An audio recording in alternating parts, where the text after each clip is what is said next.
tropical update as of 10 p.m. PST, September 1st. And Tropic has formed off the coast of Mexico. It's become much better organized. Probably pretty close to a tropical storm, in my opinion. Anyway, this is the advisory. It has a closed low circulation, minus 70 degree convection, estimated near the center. 7 tab is 1.5 and 2. So they went with 30 knots. It's moving 295 by 12 knots, mid-level ridge to the northeast of the tropical cycle should cause the system to move on a west-northwest to northwest track for the next couple of days. Steering currents are expected to generally weaken, resulting in a decrease in the forward speed of the cyclone. In 3 to 5 days, the slow moving system is expected to turn northward and then northeastward into a weakness in the ridge. So it's going to probably make landfall into Baja California, move across into the Gulf of California, and conditions do look decently favorable. Warm waters, low shear, and they take it around 60 knots. There's no reason to disagree with that thinking. Here's the track. Here's the Baja California, which is in line with the models. Models have definitely came around to this idea of bending it into the Baja.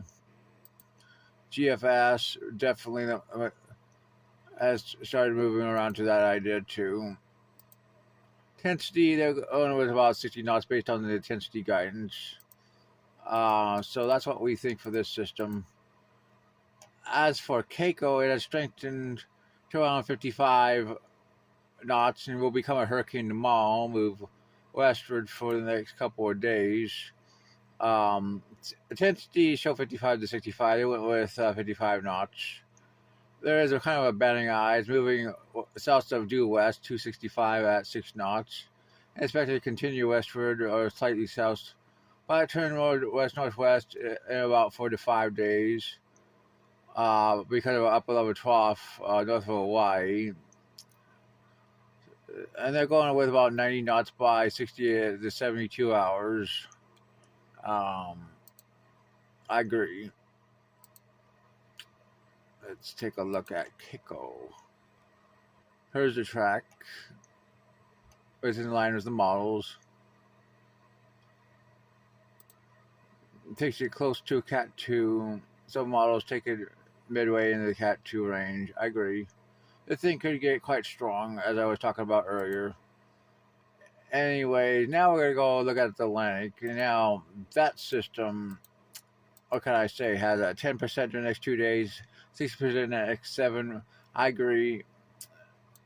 And because models have been persistent on this system, and it's coming off the Cape Verde right about there right now, as you can see.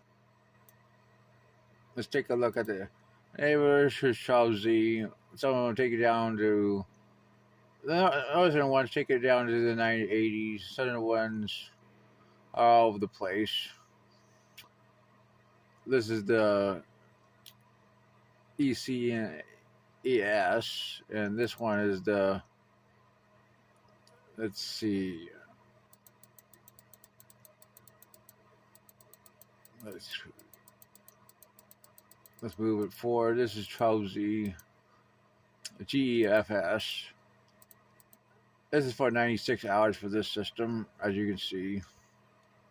Let's move it forward more. It takes time to do this. Yeah, it's going to move west-northwestward, and these models have remained pretty solid on this idea.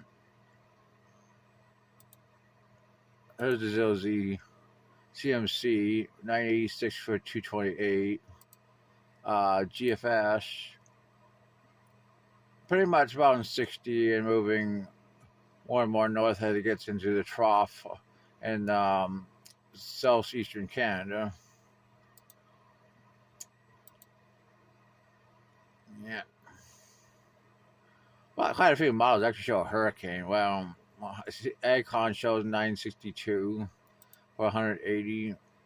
CMC for the same time shows a pretty decent tropical storm. GFS I think 60-70% in the next 7 8 days is pretty likely for the system. Or very likely recurve. That's your talk update.